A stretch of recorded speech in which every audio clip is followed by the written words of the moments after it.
Next, let me introduce the third speaker. Taiki Maruyama from the University of Tokyo will deliver the speech under the title of English. English. Taiki Maruyama, please come up to the center of the stage.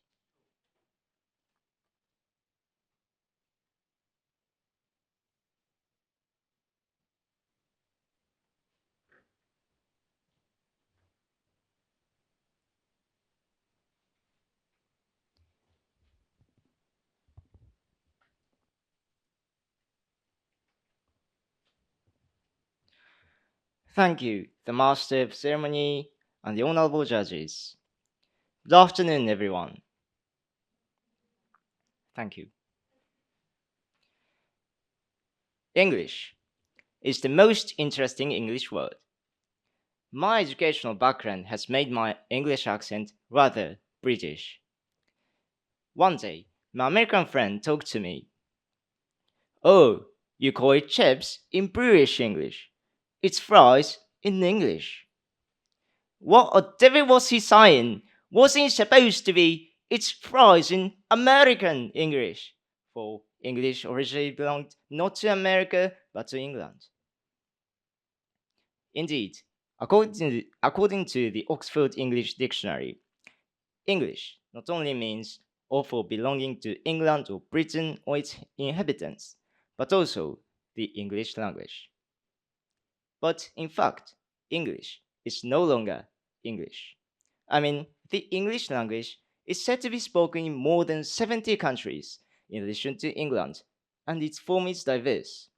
British, Australian, American, Hawaiian Creole, Chinese Pidgin, and the list goes on.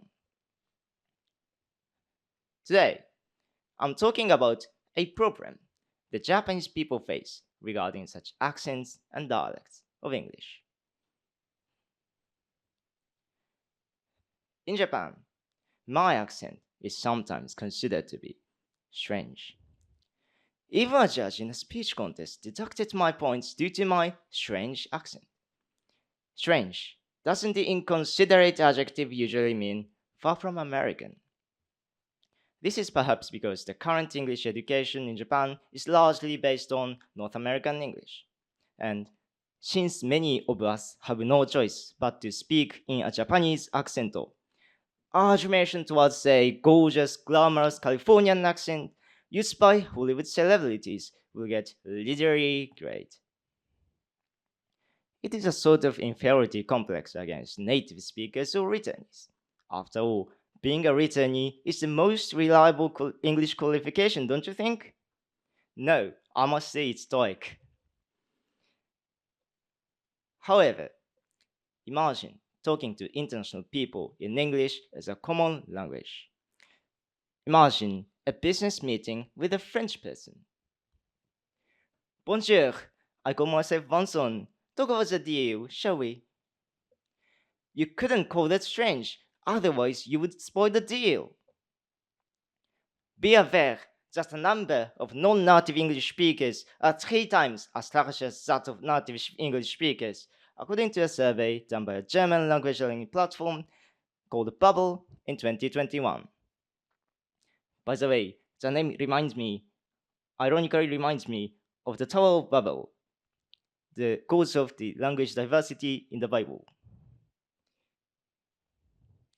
I insist that Japanese people should accept such diversity of English beyond American or even British varieties.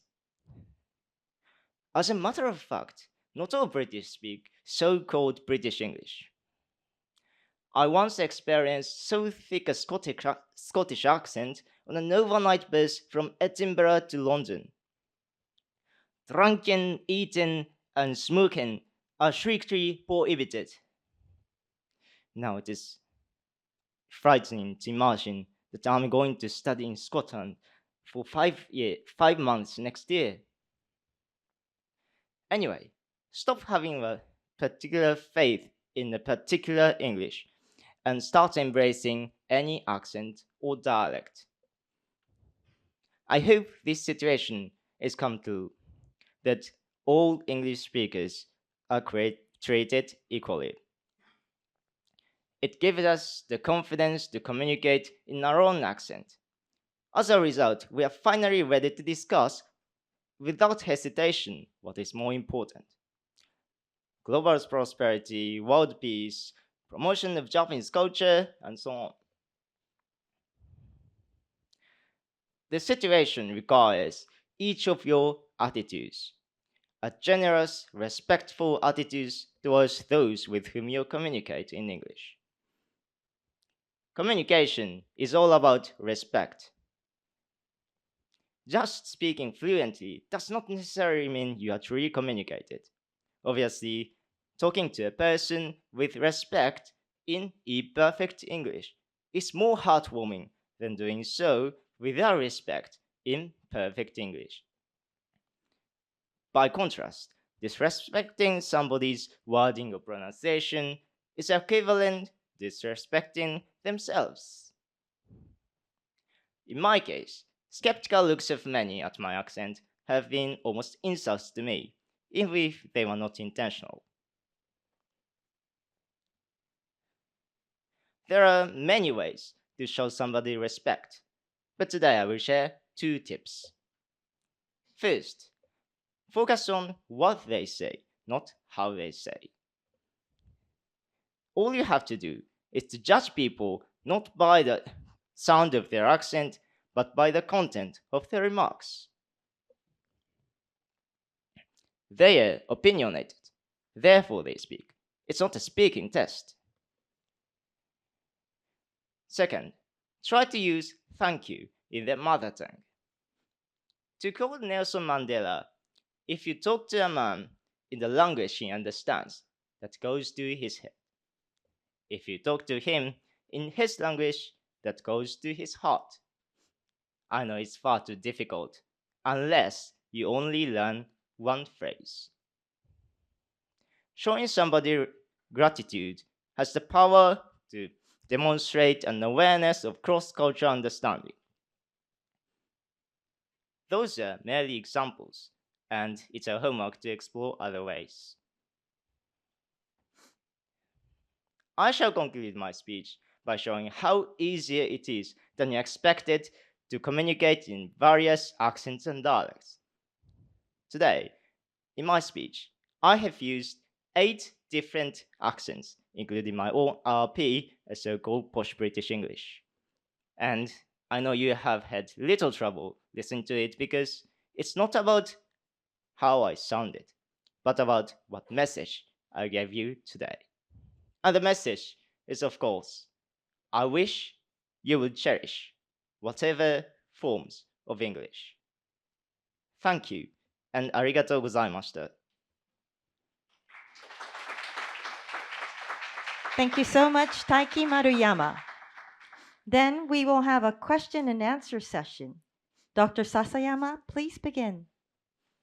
Thank you very much, Taiki. So I thought your speech was quite creative because I noticed that you switched your accents during your speech. So my first question to you then is, what was your intention? Why did you do that during your speech? My intention, or how can I say, motivation, is that my accent is sometimes considered to be strange in Japan, and I would like to tell people that Japanese people mostly that you have to accept any accent or dialect in the where you communicate with international people, where many accents will exist, obviously. Okay, good, thank you. So then you touched upon this a little bit, but what experiences or observations led you to think that Japanese people are, a little bit prejudiced against different accents and dialects of English? Yeah, the most easy example would be the judge story. Like my point was deducted because of my accent, and there are actually 2 judges. One was Japanese, and one was American, and I think she's quite older generation. But the Japanese judge was actually a university student, and he told me that you are strange in the after the speech contest. Okay. I was so insulted. Right. Yeah, I can imagine that. So apart from your personal experiences, have you seen any other examples where, you noticed, oh, Japanese people are being prejudiced against different accents of English? Or is it, purely based on your own experiences? Have you seen other sort of examples? I think the fact that our education is largely based on North American English is a good example, because my school was quite different. That cherished many culture and many accents, but I heard that currently many students in high school learn English just in American accent. Okay, thank you. So let's see. Pronunciation. When we talk about accents and different dialects of English, it's not just about the pronunciation. Or when we think about communication, intelligibility, I think, is quite important. So what's your take on that? What's your thoughts on intelligibility? I quite don't know what is intelligibility, so could you rephrase this?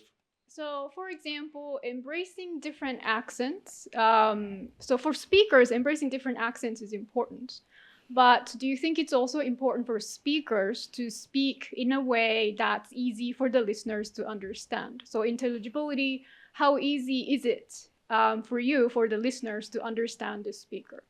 Of course, as you have said, it is important for speakers to tell what they have to say in simply or in a way that the listeners understand. But I think accents are quite difficult to change, because I do realize that American accent is easy to hear but difficult to speak. So yeah, actually, so I try, but it's quite difficult.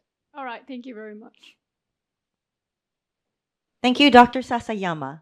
Mr. Confer, please. Thank you very much for your speech, Taiki. In my American accent, I'll ask you some questions here.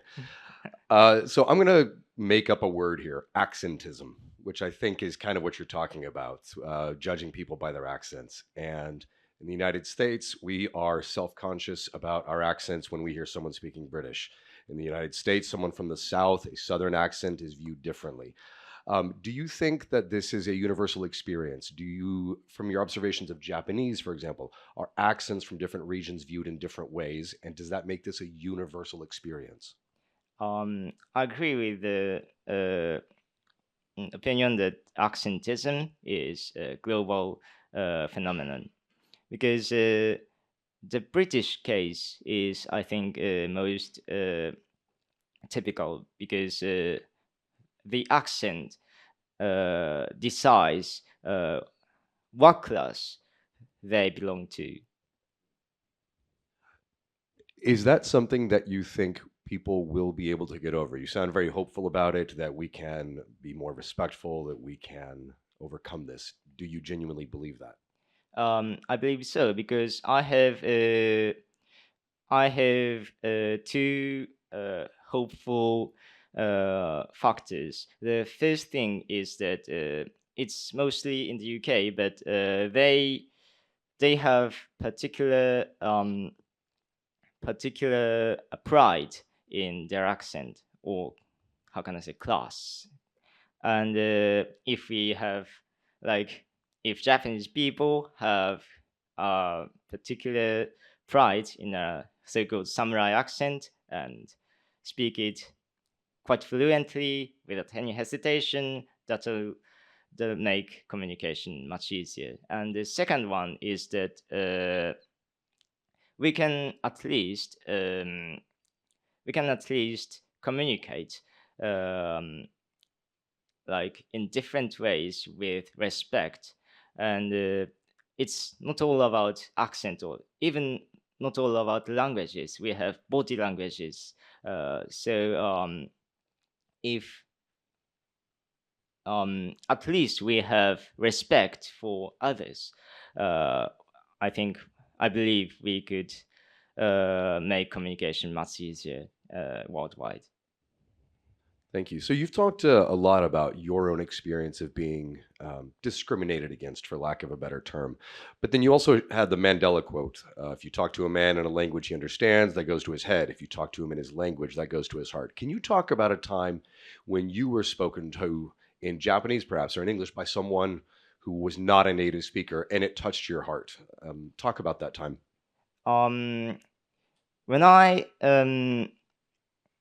When I visit Buckingham Palace in London,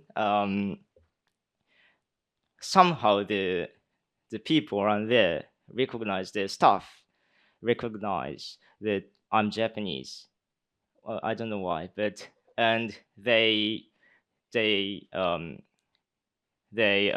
greeted me like "Konnichiwa," and that was quite heartwarming for me, because I was alone in the Buckingham Palace. That's a good story. Thank you. And for the last one, you gave us two tips for being respectful. One is say thank you. The other one is, be open to the content, not the communication. Give us a third one. It's quite a difficult question, but I think sort of non-verbal communication is an alternative solution, because a good example is the communication between Greater China people and Japanese people, or maybe Korean people. They can write Chinese characters on the paper, and they can communicate. That's, I think, a good example. In addition to body languages, of course. Thank you very much, Taiki. Thank you. Thank you, Mr. Confer. Again, thanks so much, Dr. Sasayama, Mr. Confer, and Taiki Maruyama. Please give the judges a few minutes to mark their judging sheets.